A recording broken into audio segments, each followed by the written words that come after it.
Y va a pasar por esta historia que es tan uruguaya y que nos pide tanta gente en el mundo y que a mí me da un poco de lástima de repente estar en Estados Unidos, en Italia, ahora el libro salió en chino también y no compartirla con nuestra gente. O sea que es la idea que los muchachos jóvenes sepan hasta dónde pueden llegar los uruguayos cuando están apurados, aunque somos medios haraganes cuando estamos descansando.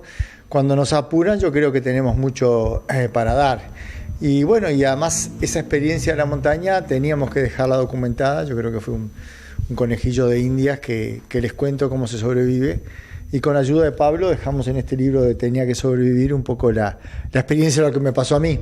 Otros sobrevivientes también lo han hecho y bueno, como va pasando el tiempo es bueno dejar documentado y conocer esta historia que además atraviesa la familia, porque la abuela se acuerda cuándo fue lo que pasó, el padre tenía 10 años y muchos de los jóvenes desconocen y es una experiencia de cómo disfrutar la vida y valorarla antes de perderla. El relato va tomando cada vez más fuerza. ¿Por qué cree que...? Y porque ha resistido el tiempo, es una historia que nosotros siempre dijimos la verdad. Entonces, al decir la verdad hay mucho más para conocer. También qué nos pasó en ese momento fue muy doloroso para la gente en Uruguay, la gente no preguntaba mucho, las familias de los que no habían vuelto.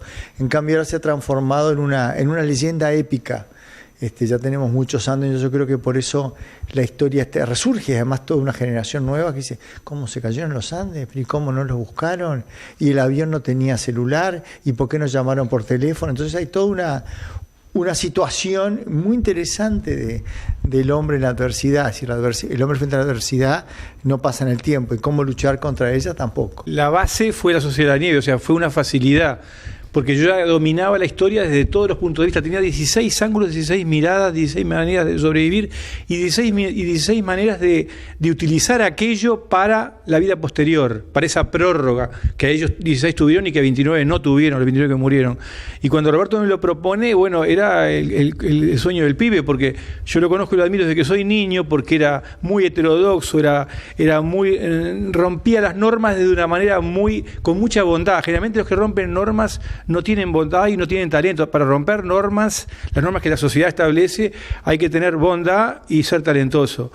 Y bueno, gracias a que rompía normas, pudo ser uno de los artífices de la caminata junto con Tintín y con Nando, fue uno de los artífices de muchos eventos que ocurrieron en los Andes, pero además es un artífice de lo que siguió de la vida posterior de él. Hace poquitos días, como estaba contando Roberto, yo recuerdo un título que salió en un canal de televisión estadounidense hace 2 semanas y decía hazaña médica. Y es un paciente de Roberto ese niño.